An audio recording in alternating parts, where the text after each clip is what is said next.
خب خیلی خوش آمدید و باعث مسرت هستش دیدن شما.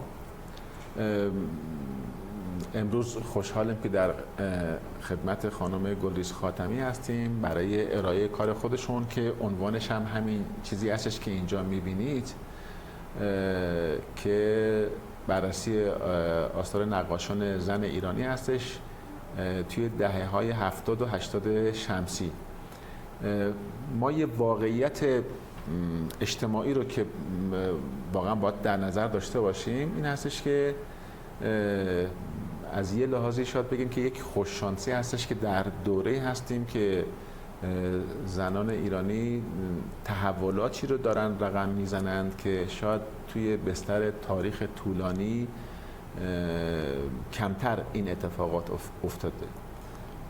به نظر میرسه که بعد از انقلاب با توجه به شهرنشین شدن جامعه، یه جورایی مدرن شدن جامعه و فضاهایی که برای خانم‌ها به وجود اومد، تحصیل کردند، وارد عرصه‌های دانشگاهی شدند، تخصص پیدا کردند، خب حضورشون توی جامعه و تاثیرگذاری خیلی خیلی بیشتر شده و اون خلأهای هویتی، اون میتونیم بگیم که تبعیض‌هایی که همواره بر جنس زن حاکم بود، با تلاشی که خود زنها دارن در جامعه ما میکنن روز به روز داره کمتر میشه. گرچه شاید تا اون فضاهای ایدئال خیلی فاصله داشته باشیم، اما واقعا به نظر میرسه که تحول بسیار زیادی صورت گرفته و در آینده انشالله نه چندان دور ما شاهد به بار نشستن این تلاش ها خواهیم بود و اینکه زن ایرانی دیگه در جامعه ما انشالله به عنوان جنس دوم نباشه، حقانیت خودش رو بتونه به اثبات برسونه که داره تلاش های زیادی هم تو این مسیر صورت میگیره و در واقع میتونیم بگیم که به جایگاهی برسه که همواره شایسته و لیاقتش رو داشته که به نظر میرسه که حتی بتونه یک الگو و شاخصی باشه برای سایر زنهای حالا جوامع دیگه. حالا من بیشتر از این دیگه عرضی ندارم، دعوت میکنم از خانم گلریز خاتمی که تشریف بیارند و مطالب خودشون رو بفرمایید تشریفشون بکنید. از اینجا هم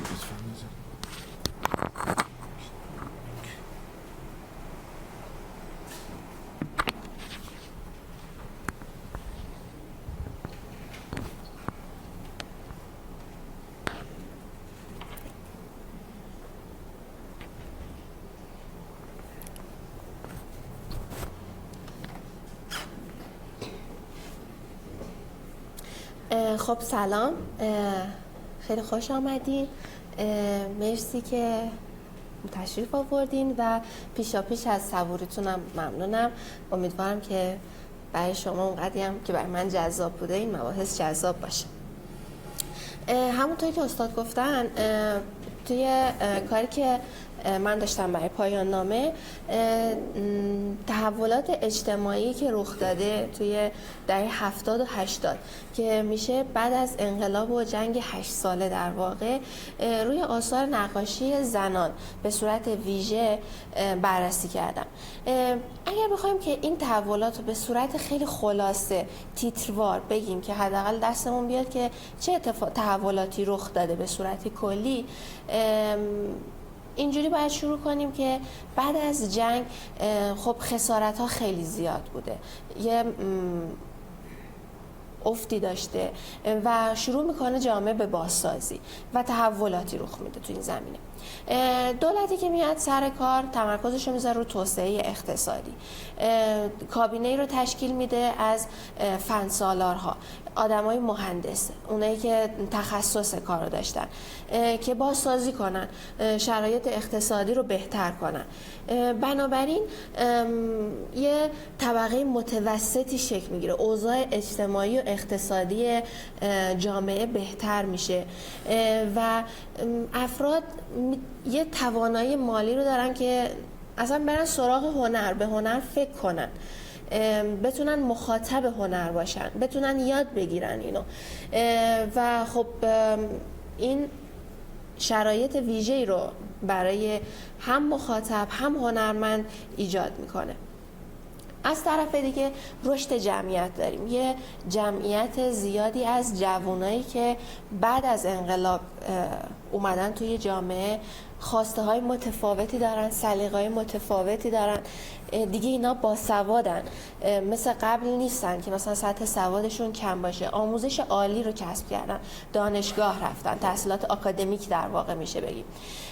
از اون طرف افزایش شهرنشینی هست، همونطوری که حتی هممون هم متوجه هستیم دیگه نیازی به تحقیقات هم نداره، شهرنشینی خیلی گسترده شده، دسترسی افراد به مدرنیزه شدن در واقع بیشتر شده.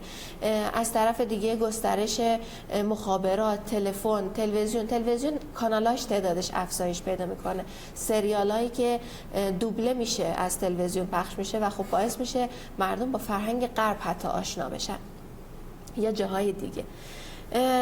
بنابراین توی این جامعه‌ای که دانشجویان زن و فارغ التحصیلانش زیاد شدن، قوانین مربوط به زنان تا حد زیادی تغییر میکنه، مثل حضانت، حق طلاق و اینا هم تغییر میکنه، بنیاد زنان حتی تشکیل میشه و حضور زنان تو عرصه‌های مختلف هست که ما میبینیمش. حالا اگر اون حضور رو بخوایم توی 2 سالانه های نقاشی بررسی کنیم، اگر بخوایم مثلا کلا یه فضا رو در نظر بگیریم که آثار زنان، هنرمندان زن رو بررسی کنیم، 2 سالانه ها خیلی جای خوبیه. 2 سالانه ها نمایشگاه هایی هستن که هر 2 سال یک بار برای نقاشی، جشنواره نقاشی هستن، آثار هنرمندان توش به نمایش در میاد، اونایی که ارسال میکنن پذیرفته میشه به نمایش در. اگر توی سالهای برگزار شده رو بگیریم که 2 سالانه اول 1370 بوده و 2 سالانه ششم 1386 که اگر ما بخوایم اینو ببینیم روندش تقریبا 2 برابر شده از 2 سالانه اول تا 2 سالانه ششم.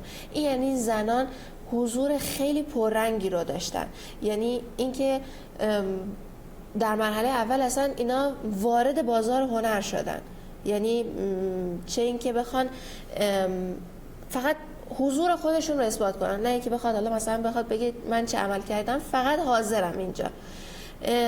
اینو ما میتونیم اینجا ببینیم که اگر ما بخوایم بر اساس دیدگاه پیر بوردیو اینو مطابقت بدیم، پیر بوردیو روی سرمایه تاکید داشته. سرمایه رو چند نوع میدونه، یکی سرمایه اقتصادی، یکی سرمایه فرهنگی، سرمایه اجتماعی و نمادی.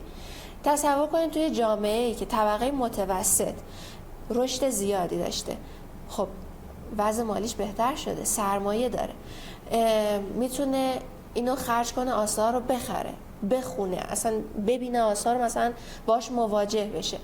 اون زن هنرمند میتونه تولید کنه اثرش رو، فضا رو داره، سرمایه‌ش رو داره که من برم آقا سراغ هنر، برم مثلا اینو تولیدش کنم. فرهنگی، سرمایه فرهنگی، اون دانشی که داشته، اون مدرک تحصیلی رو داره، تو فرهنگ سراهایی که خیلی تشکیل شده بود اون موقع، آموزشگاه‌های هنری که تأسیس میشه، فضاش، خب اون رفته یاد گرفته نقاشی رو، رفته تحصیلاتش رو دیده، خب این یه سرمایه‌ای براش ایجاد کرده که میتونه توی اون فضای هنری ابراز وجود کنه، جایگاه اجتماعیشو ببره بالا.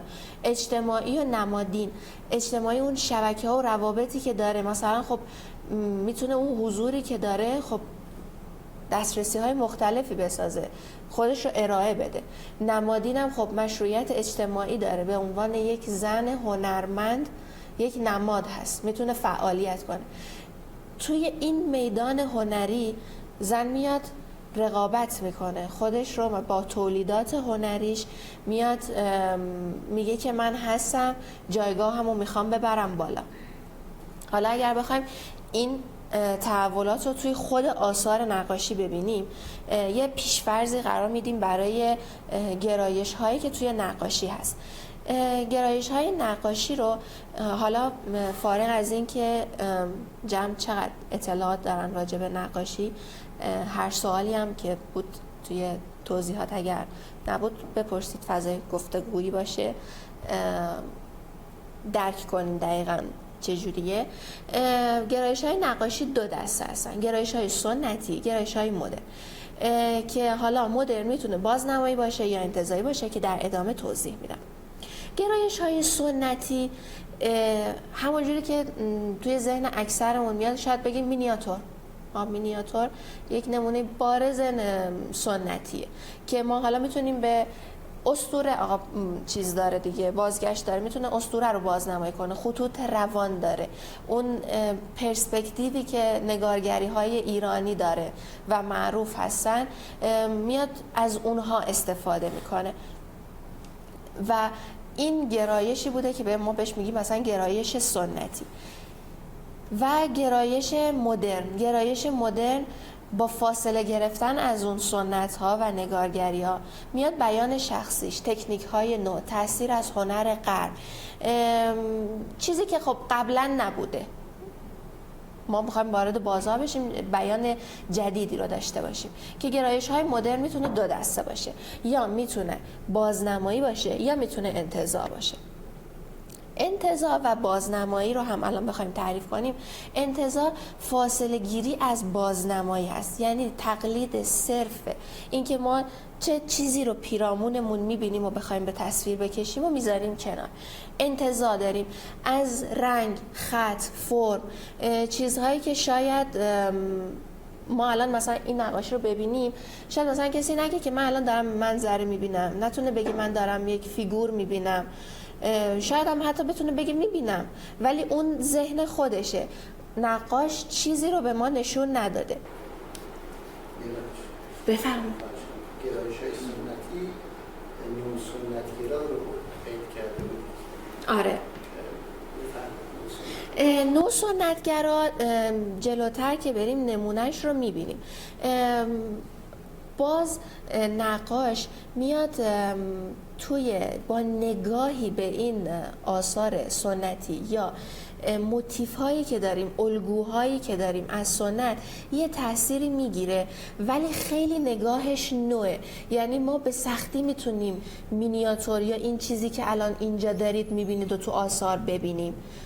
پس میشه نو سنتگرا، بیشتر میره به سمت همون انتزاعی تا ای که بخواد سنتی باشه و این گرایش هم کم میشه به مرور. یعنی سنتی که الان اینجا میبینید کم میشه، میره به سمت نو سنتگرا. و خب اینجا هم چون پرسیدید میگم و خب در اسلاید های بعدی مثلا مفصل تر توضیح میدم. از 2 سالانه دوم نگارگری و مینیاتور به صورت جداگونه میشه نمایشگاهش. پس اثری که بخواد فقط توی این قالب باشه نمایشگاه جدایی داشته، پس از این دسته یکم جدا میشه. اینو هم باید مد نظرمون قرار بدیم. ولی چون که میخواستم کلا این گرایش ها رو شناخت داشته باشیم، آوردمش که توضیحش رو بدونیم و وقتی میگیم مثلا مدرن منظور و میگیم از سنتی فاصله گرفته، منظورمون چی هست؟ اوکی شد. خب برمیگردیم به همون انتزاعی که داشتیم. انتزاعی اینجا هم نمونه هاشو میبینیم. شاید خطوطی هستن که بیانگر چیز خاصی نباشن. مثلا توی این اثر مثلا میبینیم یه خطایی هستن که برامون جذابیت دارن، ولی خب ما نمیدونیم که دقیقاً داره چی رو به تصویر میکشه هنرمند. انگار دنیای ذهنی خودشه. گرایش ها حالا اگر توی آثار بازنمایانه رو که شاید بتونیم بگیم که چیزایی که پیرامونمون میبینیم رو دارن به تصویر میکشن رو دسته بندی کنیم، فیگوراتیو، طبیعت و طبیعت بیجان میتونیم تقسیم بندیشو کنیم.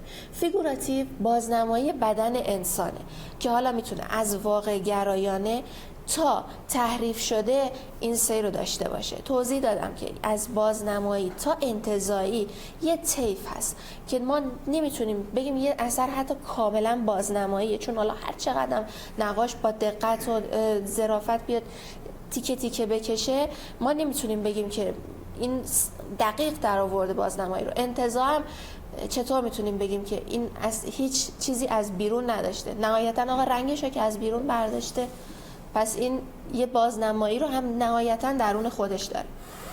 حالا نقاشی فیگوراتیو رو توی این بازه‌ای که گفتم میتونید ببینید، از این حالتی که ما داریم میبینیم بدن انسان رو، ولی خب خیلی تحریف شده تا اون حالتی که شاید خیلی هم مشخص باشه که این بدن انسانه. توی طبیعت یا منظر نگاری هم همین اتفاق میفته. منظر نگاری هم مناظر طبیعیه که میتونه مناظرش طبیعی شهری باشه، برون شهری باشه.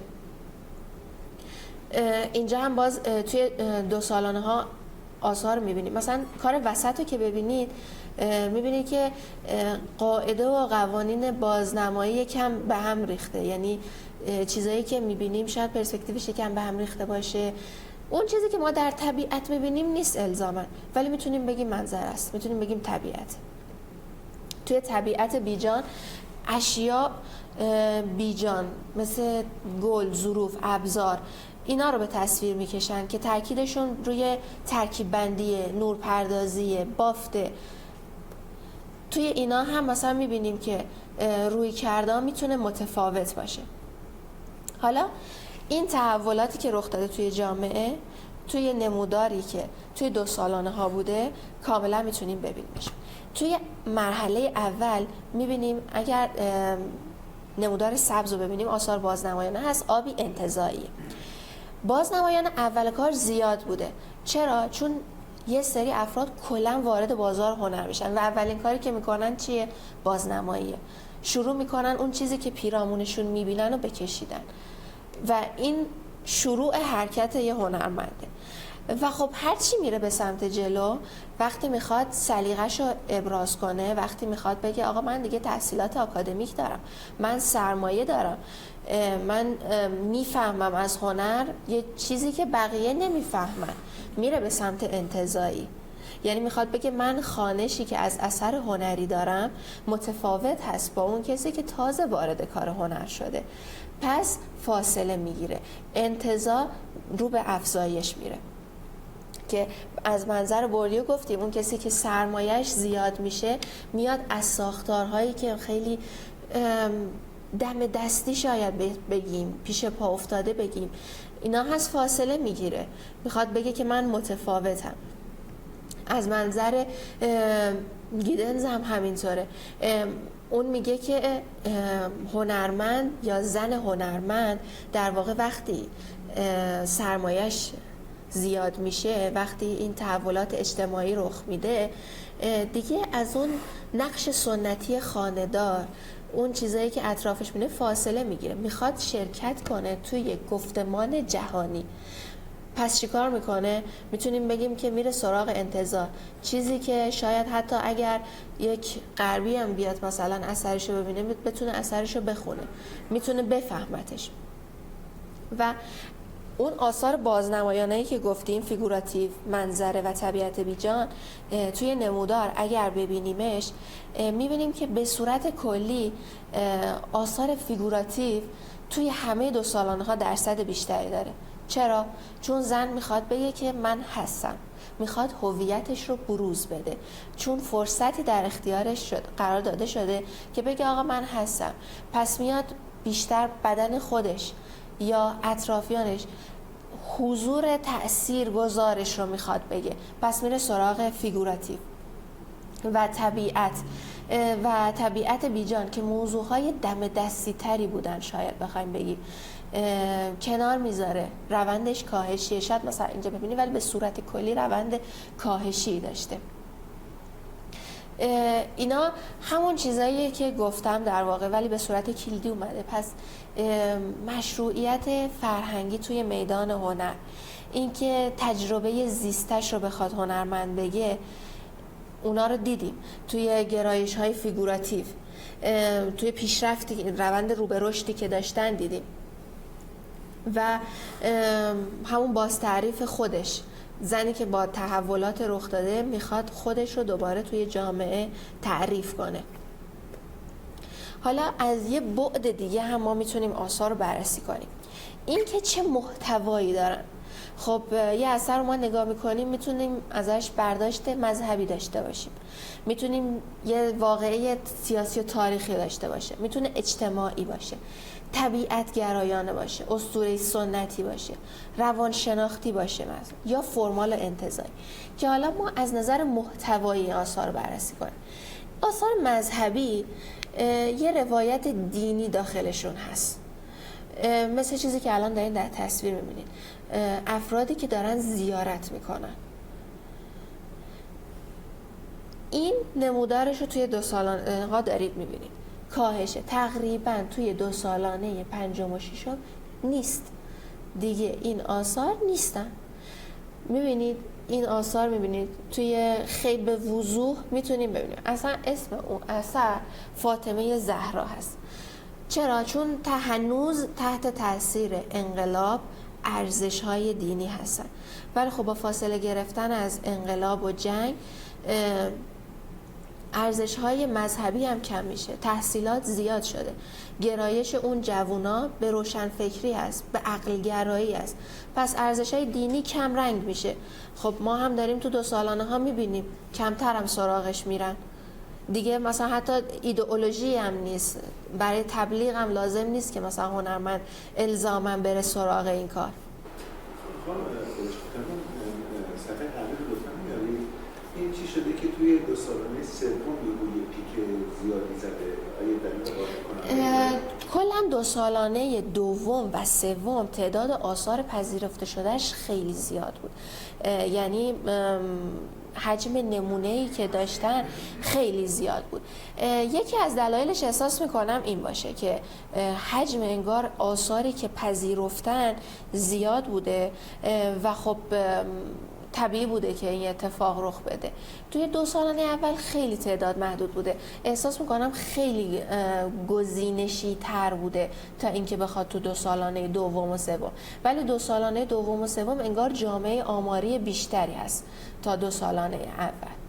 منظورتون تعداد آثار پذیرفته شده زیادی در این ژانر مذهبی بوده یا به صورت کلی توی این 2 سالانه ها، یعنی دوم و سوم خیلی آثار زیاد بودن. من حالا نمیدونم هم دقیقاً سیاستشون چی بوده که اون 2 سالانه خیلی پذیرفته بودن، یا مثلا بوده زیاد و دستگاه اجرایی نهادها که روی قضیه متمرکز بودن.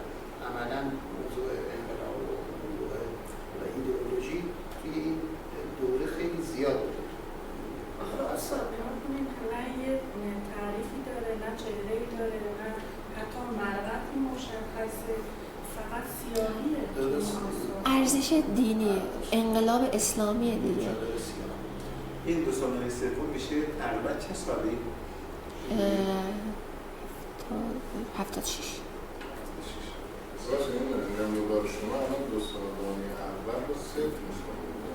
آره توضیح دادم 2 سالانه اول تعداد آثار خیلی کمه. این آثار مربوط صرفاً نقاشان زن هستش دیگه.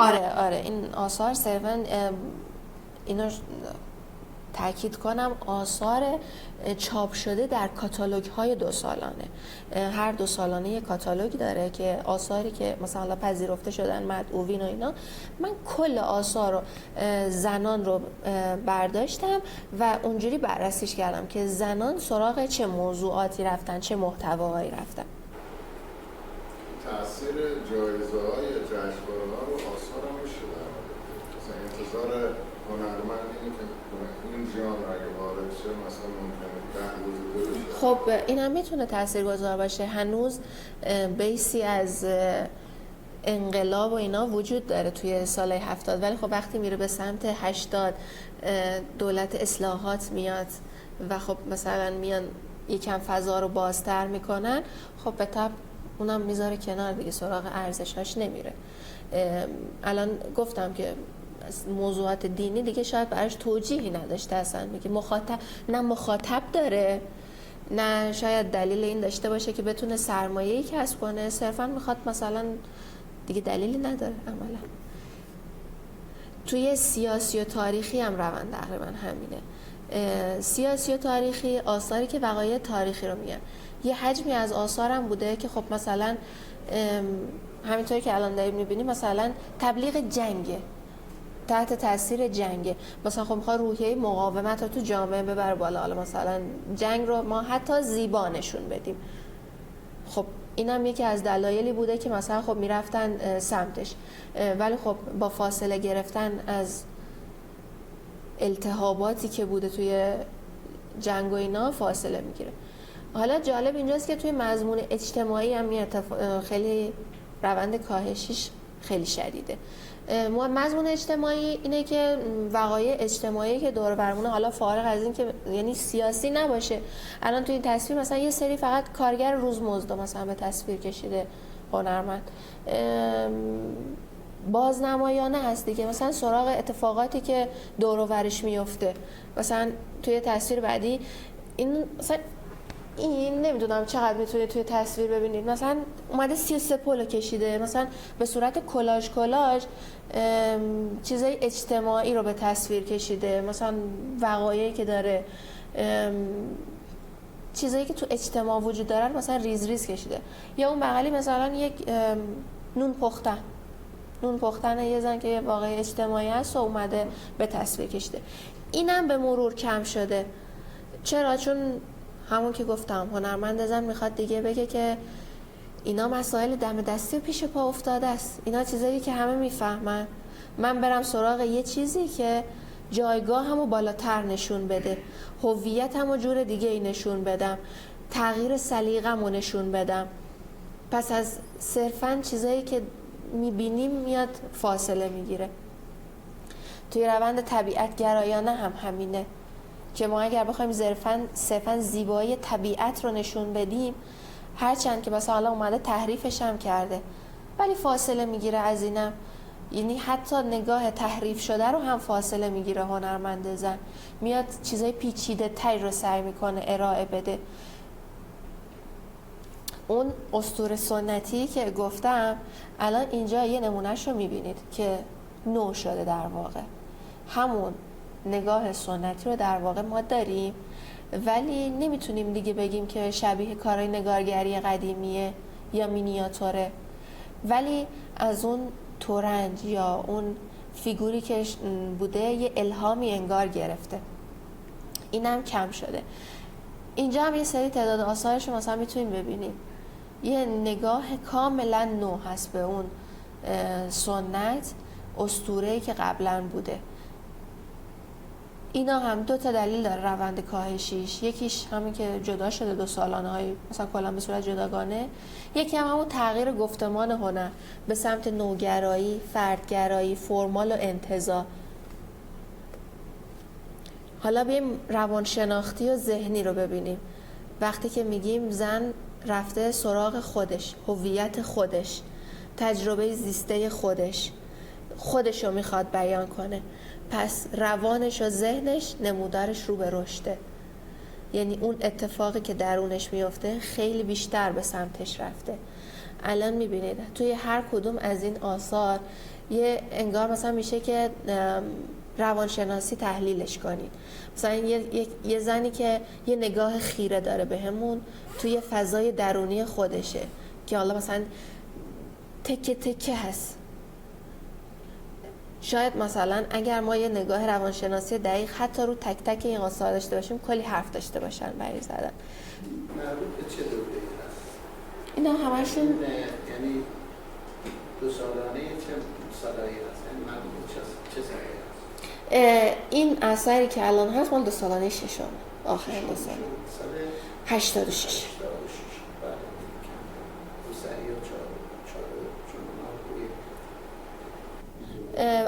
اثر وسط هم مال 2 سالانه 5م، اون یکی هم مال 2 سالانه 6م باست.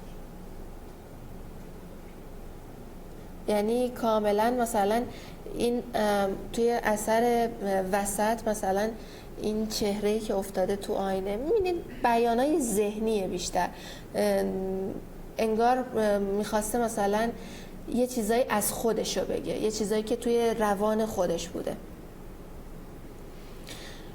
که اینم همون صحبتایی که گفتیم به علاوه این که حالا توی تحقیقی که من داشتم از دیدگاه‌های مختلف جامعه شناختی بررسی شده بود که حالا اونو الان نیاوردم که بیشتر فضای گفتمانی ساده و روونتری باشه. مثلا فوکو یکی از چیزایی که میگه راجع به قدرت صحبت میکنه، مثلا اصل صحبتش قدرته و میگه هر جا قدرتی هست مقاومتی هم هست و هنر یکی از این ساحت‌هایی هست که اتفاقاً مقاومت خب رخ میده و زنانم یکی از این کنشگرانی هستن که توی این عرصه دارن فعالیت میکنن. پس این آثار یه جور مقاومت دیگه، داره میگه که آقا ذهن من یه کنشه، یه مقاومت علیه اون چیزی که به صورت شناخته شده هست، نگاه مرد سالارانه هست. الان تو آثاری که نگاه میکنی خود زن رو به تصویر میکشه، یعنی توی اکثر آثاری هم که هست بدن زنه، کمتر سراغ شاید فیگورهای مردانه هم رفتن. بنابراین میتونیم بگیم که روایت درونش خودش و همه اینا رو جایگزین بازنمایی های صرف و چیزایی که بیرون بوده کرده. و از طرف دیگه حالا بریم سراغ فرمال انتزاعی، چیزایی که گفتم نیازمند این هست که ما بتونیم آقا این با خط و رنگ و اینا آشنایی داشته باشیم که ما بتونیم اینو بخونیم. بوردیو یه چیزی میگه که ما باید اینو سواد بصری میخواد اصلا که ما اینو داشته باشیم که بتونیم متوجه این آثار بشیم و میگه که اینو طی تحصیلات به دست میارن، طی جایگاه اجتماعی که افراد دارن میتونن بخوننش. اون مثلا راجع به موسیقی هم حتی میگه که کسی که مثلا میره سراغ موسیقی کلاسیک میخواد بگه که آقا میفهمه یه چیزی از موسیقی، میفهمه از ساختارش و از موسیقی پاپ فاصله میگیره. توی نقاشی هم تقریبا همین دیگه، یعنی فرمال انتزاعی انگار میره مثلا به یه سمت والایی از هنر که هنرمند میخواد فاصله بگیره و جایگاه اجتماعیش و سلیقش رو نشون بده. الان توی تصاویر میبینیم که بیشتر تاکید روی رنگ هست، روی خط هست، ترکیب بندی که اصلا هنرمند شکل میده فارغ از اینکه اصلا داره چی رو به تصویر میکشه. انگار بر اساس چیزهایی که آموخته داره یه اثر هنری رو خلق میکنه که بازنمایی نیست و اینم از همون موقعیت اجتماعیش میاد، از اون آزادی که کسب کرده، از اون تحصیلاتی که داره. بنابراین میره سراغ این که یه رقابتی کنه حتی با دنیای مردانه، توی دنیای مدرن جهانی، توی گفتمان نوع جهانی خودش رو نشون بده. بنابراین ما اگر بخوایم یه نتیجه گیری از این دوتا دسته بندی کنیم میتونیم بگیم که رشد طبقه متوسط، حضورشون توی عرصه های مختلف فرهنگی و اجتماعی یه هویتی رو براشون ایجاد میکنه، یه نقش اجتماعی رو براشون ایجاد میکنه که میرن سراغ آثار انتزاعی، ذهنی، فرمال و شاید مثلا حتی توی کاتگوری که مثلا توی دسته‌بندی که بخواد فیگوراتیو و روانشناختی باشه میره مثلا همون بازنمایی مثلا بدن تا اینکه بخواد مثلا صرفا دنیای بیرونی یا چیزای پیرامونش باشه. پس هنر زنان یه جوری بازتاب همون تحولاتی بوده که رخ داده، همون آزادی که بوده، همون فاصله گرفتنی از انقلاب و جنگ و اینکه بتونه اصلا به خودش فکر کنه. الان حتی درسته که مثلا استادان میگفتن در واقع عرفش اینه که ما از جامعه فاصله بگیریم، یعنی از واقعه و تحولاتش فاصله بگیریم تا بتونیم یه اثر رو بخونیم. ولی من موقعی که داشتم این کار میکردم داشتم فکر میکردم که حتی توی آثار هنری که الان داره تولید میشه، خب همون هم داریم میبینیم توی اینستا، هنر اعتراضی مثلا باب شده، چقدر تحت تاثیر تحولاته، چقدر مثلا الان دارن مثلا سعی میکنن همون زن و مو و حالا اتفاقاتی که داره رخ میده و این دقیقا همین بازتابی هست که میگیم هنر داره از تحولاتش.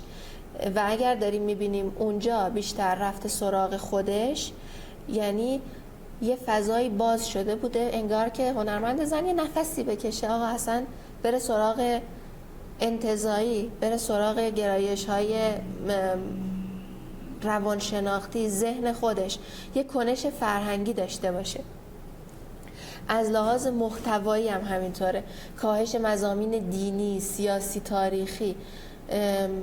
خب از دین فاصله گرفته دیگه، از ارزش‌های انقلابی رفته سمت عقلگرایی دیگه. خب خیلی طبیعیه که سراغ اون مضامین نره و میره سراغ مضامین فردی، روانشناختی، فرمال انتزاعی و اینم همون علتش تحولات اجتماعیه که خب خیلی تاثیرگذاره روی هر فرد جامعه که هنرمندم یه نفر هست از این همین جامعه، بافت همین جامعه بزرگ شده تحت تاثیر همین و خب نقاشی هم جایی هست که ما میتونیم هنرمند رو توش بخونیم، یعنی بفهمیمش.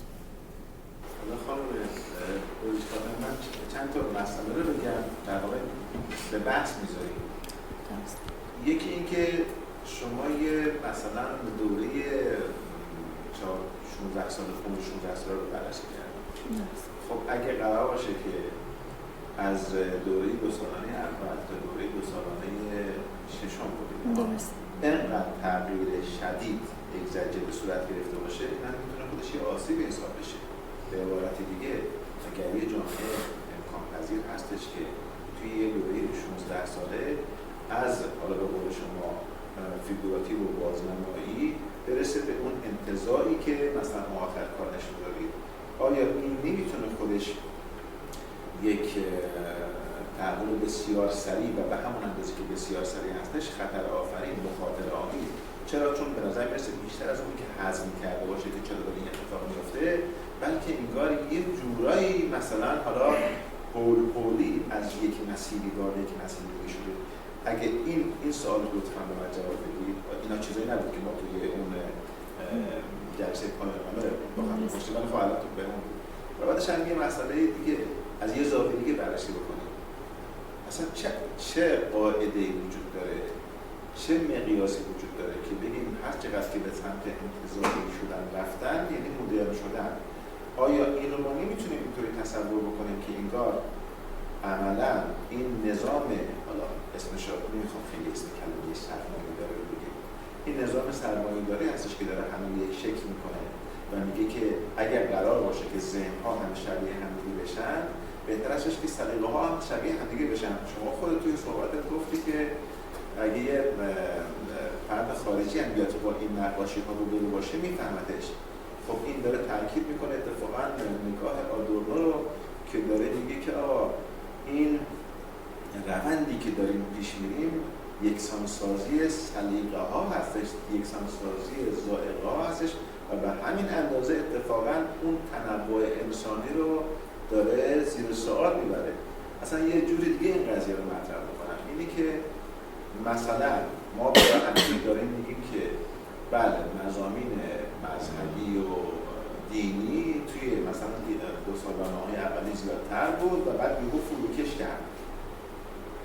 خب اتفاقا اگه نشون داره میده میتونیم متوجه بشیم که عوامل زیادی باعث این قضیه شده، ولی واقعا یه جامعه اگه بنیان‌های فرهنگیش یه جورایی ریشه در مذهب داره که خب به این آسانه که نباید این اتفاق صورت بگیره که اون مزمحل بشه. بنابراین شاید دلیل‌های دیگر هم بتونیم اینجا لحاظ بکنیم، چون اگه بنیه یک کشور یا بنیادهای فکریش مذهبیه و مثلا چندین صد ساله، چندین هزار ساله هست، خب شما توی این شرایط نشون دادید که مثلا توی 2 سالانه یهو از درصدی رفته به سمت صفر شدن. خب شاید این رو ما یه جور دیگه هم بتونیم مثلا بررسی بکنیم که حتی همین نگاه مبحث دینی رو یهو فاصله ازش گرفتن یه جورای اعتراض به مثلا اون حاکمیتی هستش که خیلی اتفاقا داره پافشاری میکنه سر این قضیه. میخوام بگم که شاید معنیش این نباشه که از مسائل دینی فاصله گرفتن، بلکه انگار مسئلهش این هستش که با مواجهه در موقعیت روبرو شدن در واقع دارن واکنشی نشون میدن به موقعیت، وگرنه اگر قرار باشه که بنیان‌های دینی به این آسانی شل بشه، پس انگار خود اون بنیان‌های دینی هم که مردم بهش وابسته بودن خیلی جای محکمی نبود.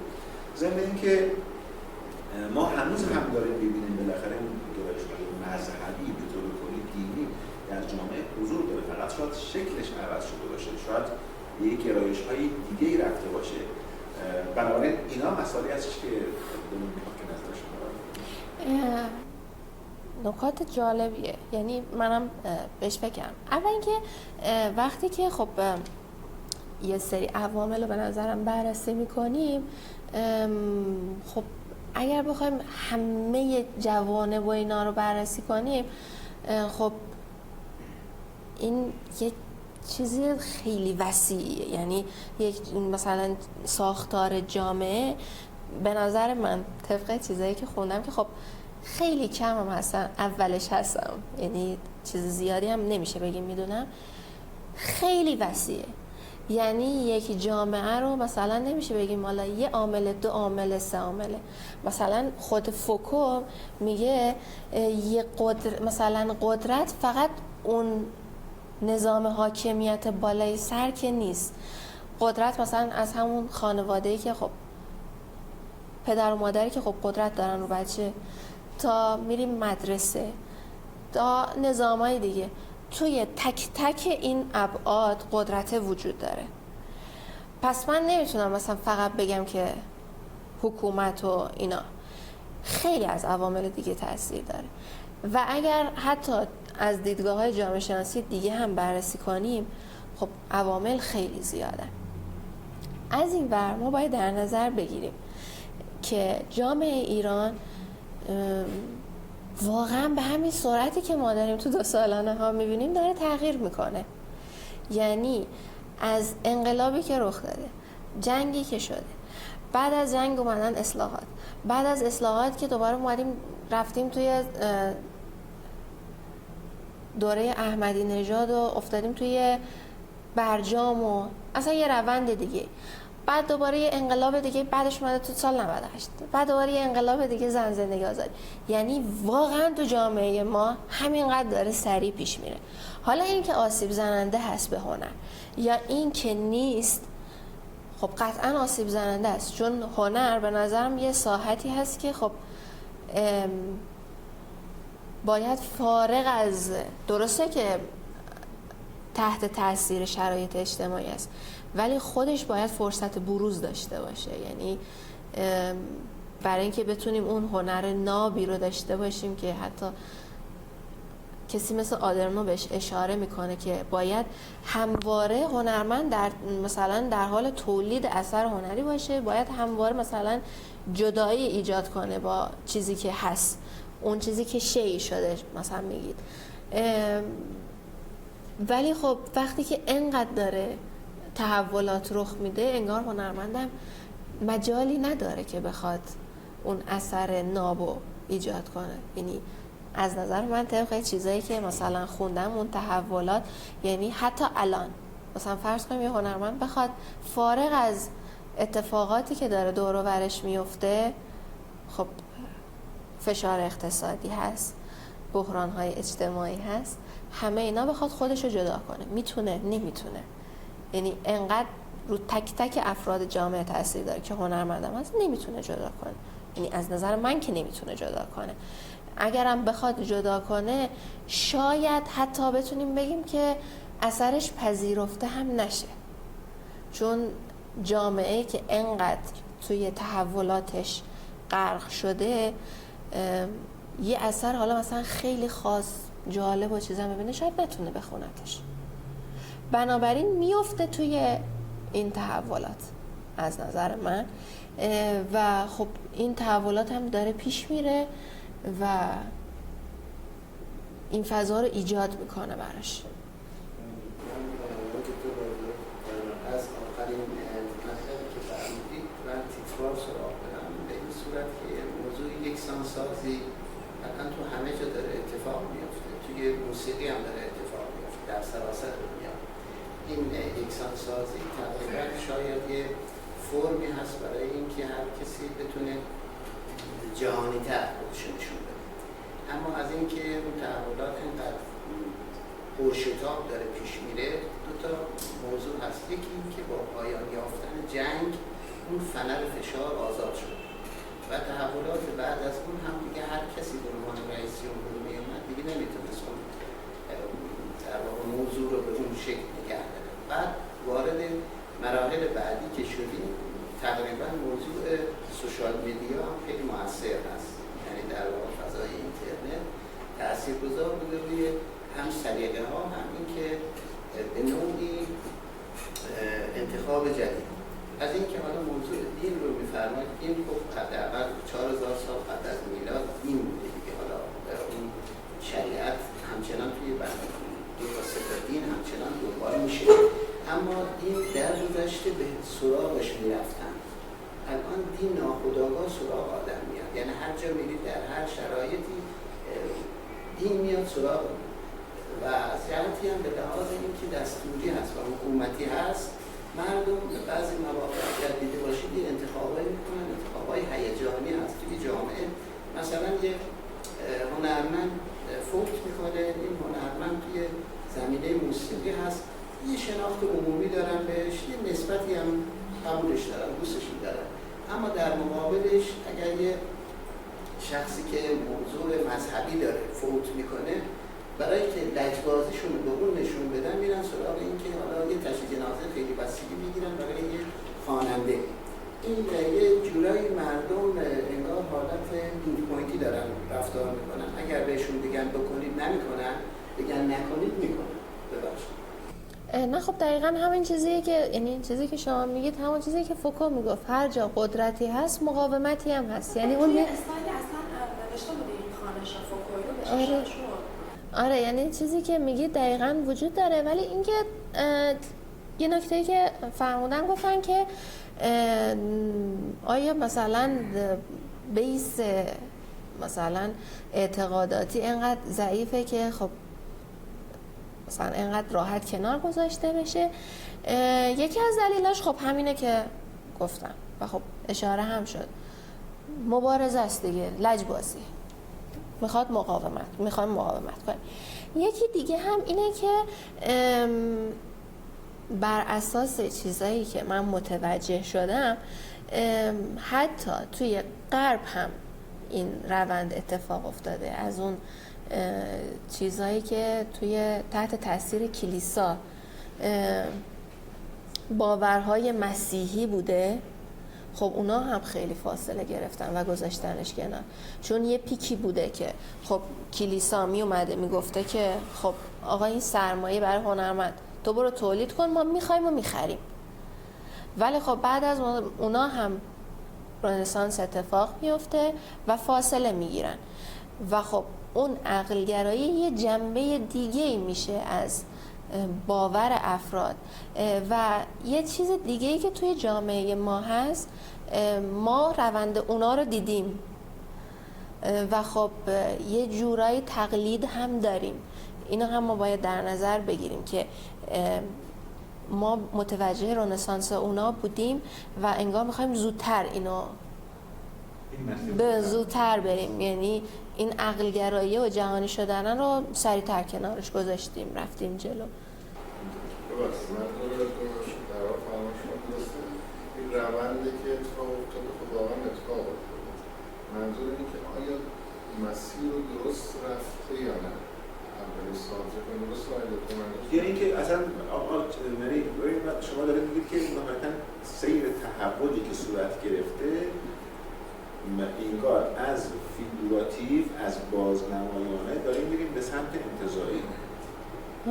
خب سوال پیش میادش که مثلا چرا ما باید بگیم که اگر از فیگوراتیو و بازنمایی بریم سراغ انتزاعی یعنی رو به طرف تکامل رفتن؟ این رو کی تعیین کرده؟ این رو در چه مقیاسی میتونیم براش داشته باشیم که بگیم اگه این مسیر طی بشه یعنی که جامعه حالا تکامل یافته تر شده، تحول یافته تر؟ اینو چطوری میتونیم تشخیصش بدیم؟ من الان فرض کنم به عنوان عکاس شما تو مراسم مذهبی که الان هست حالا کمتر شده یه فرم خوبی میبینید و حال کار. آیا این عکس رو میگیرید یا نمیگیرید؟ قطعا الان یکم سخت یه ضدیت نسبت به دین کم و بیش پیدا میشه.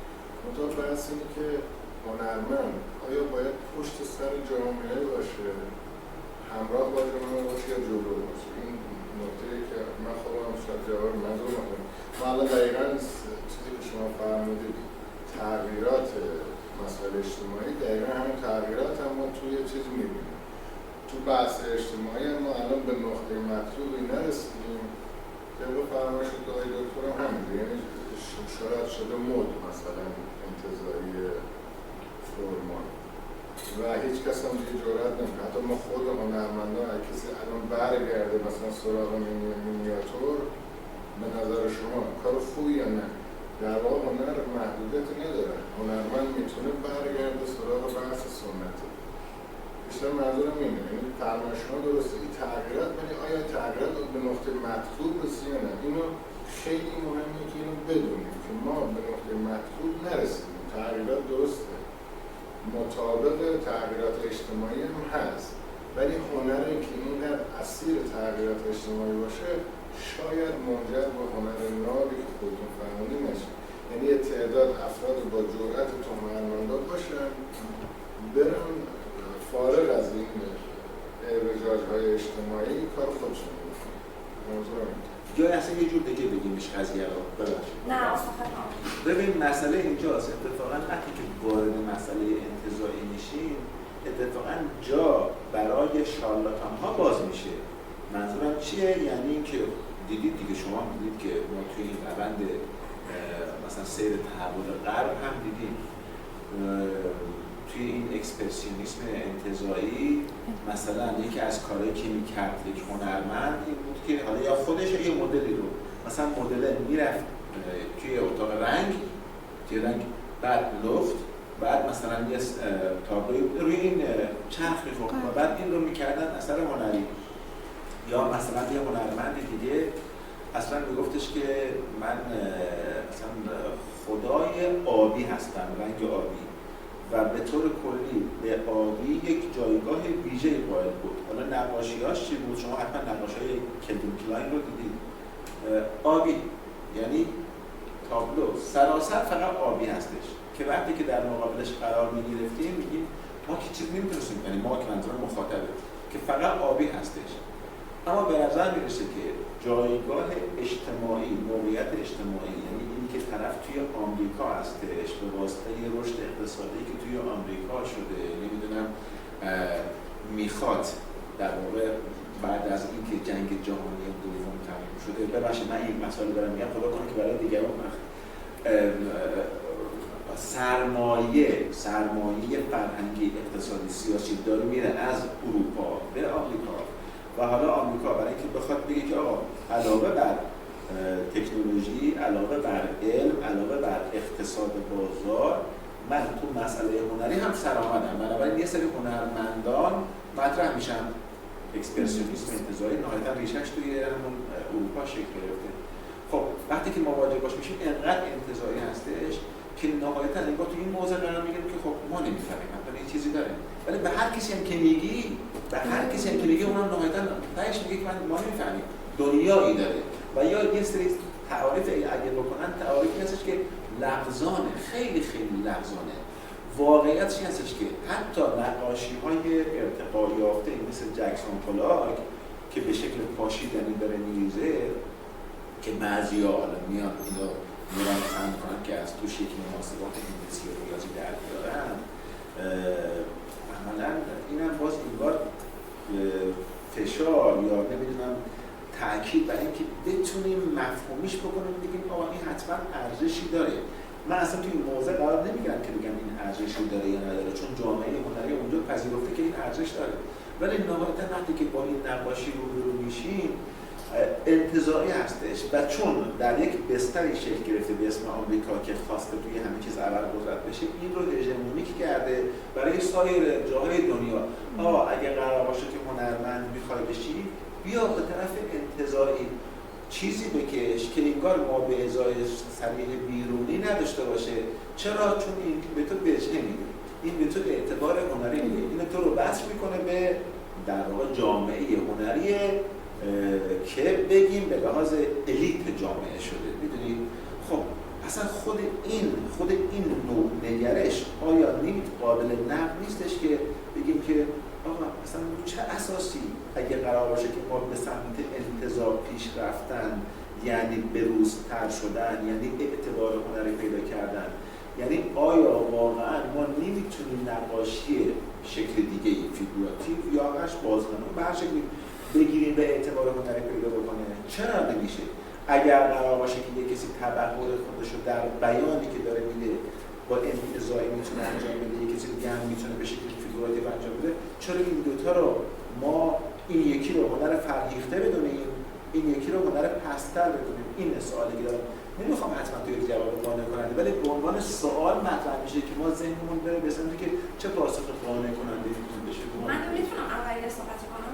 من اصلا کامل نخوندم مصاحبه ایشون رو، ولی مسئله که میخواستم الان مطرح کنم این بود که چند تا کلید واژه اینو مطرح کردیم حالا خودتون و دوستان. یکی تکامل فکر کنم و یکی یه همیشه مایه‌های مثلا پرفکت شدن و اینا، الان یادم نمیاد چون خیلی ازش میگذره.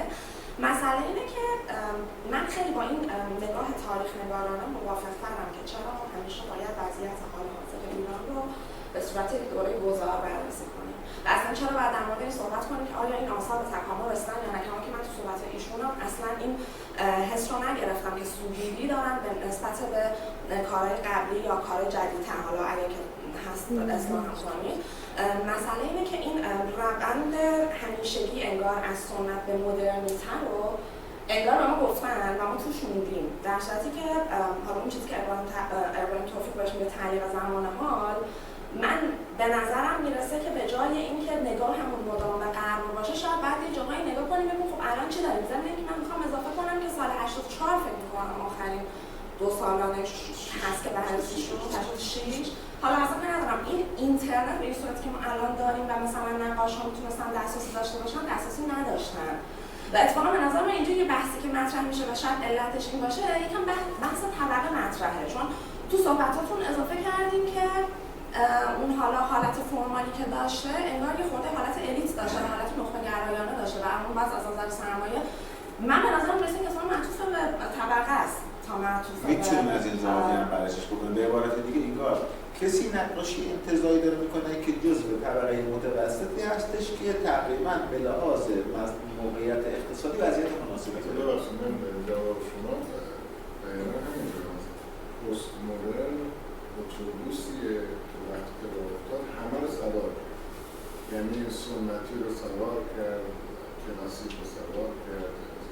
دقیقا تایید فرمایش شماست. بس من سر کلن شکستن این دوگانه زینت مدرن همینه، چون یادتونه که اصلا مدرن دیکتاتور شد، خودش دیکتاتور شد، اصلا هنر سنتی رو مسخره میکرد، هنر سنتی رو اصلا قبول نداشت.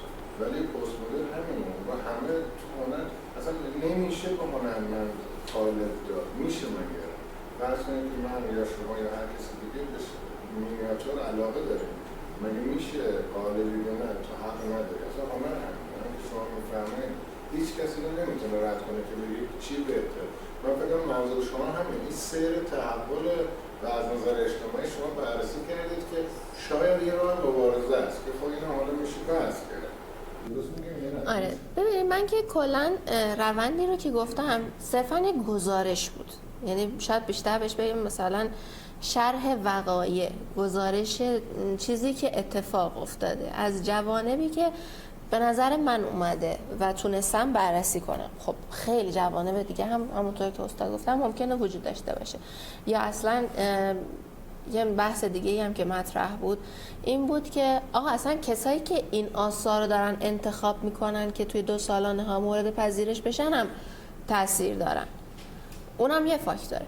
ولی خب باید یادمون باشه چیزی که استاد شما میگید این روندیه که تو هنر اتفاق افتاده. هر هنرمند، ما از اون موقعی که حالا کلاسیک بوده تا موقعی که الان اومده رفته سمت هنر مدرن که حالا اتفاقاً افراد شارلاتان هم اومدن توش، همینطور که الان تو خود ایران هم میبینیم افرادی که حالا مثلا هیچ شاید سابقه‌ای هم توی مثلا نقاشی نداشته باشه، فقط اسم داره اومده مثلا یه نقاشی‌های کشیده مثلا اسمشو گذاشته هنر مدرن و داره کارش هم میکنه. ولی این روندی که شما میگید اتفاق افتاده تو هر کس، هنرمندی هر دوره‌ای، حالا تو ادبیات هم بوده، اومده میخواسته یه ساختار شکنی کنه و خب این اتفاق افتاده توی ساختار شکنی های متفاوت، یعنی طی این چیزی که بوده این اتفاق افتاده. این بحث تاریخ هنره در واقع، احساس میکنم جدای از این که حالا نظام سرمایه‌داری حالا یا غرب، آمریکا، حالا هر چیزی میخواد یه هژمونی بذاره، ما یه سیر تاریخی هم داریم که همون حرفی که آدورنو میزنه هنرمند همیشه باید خودش رو جدا کنه از اون بستری که بوده، همواره باید مثلا یه چیز نوعی ارائه بده. خب به تبع میره سراغ این اتفاقی که خب دست به کاری بزنه که مثلا بره تو رنگ بیاد مثلا یه کار نوعی کنه. درسته، البته خیلی هاشون هم کانسپچوال هستن، فکر پشتشه، اینو هم باید در نظر بگیریم. یعنی یه روندی بوده، به هر حال یه اتفاقی هم افتاده که جامعه هنری اینو پذیرفته، هنر مدرنو. یعنی اینو هم نباید یادمون بره. یعنی نمیتونیم بگیم که حالا هر انتزاعی صرفاً چون که ما نمیفهمیم یا حالا یه سری افراد میگن قابل خوانش نیست واقعا. یه سریاشون واقعا بوده، حرفی برای گفتن داشتن، یه تکاملی داشتن. ولی خب آره این اتفاق هم افتاده. خیلیش من الان گفتم انگار تقلیدی بوده که ما سریعتر خودمون رو برسونیم به گفتمان جهانی. یعنی زن انگار تمایل داشته برسونه خودش رو به گفتمان جهانی. زن نیست، نقاش مرد آره. عملا تفاوتی از این لحاظ وجود نداره، چون من میتونم اگه این نمودار رو بیاره سراغ نقاش‌های مرد هم تقریبا کمابیش همچین نمودارهایی ایجاد میشه. آره شاید.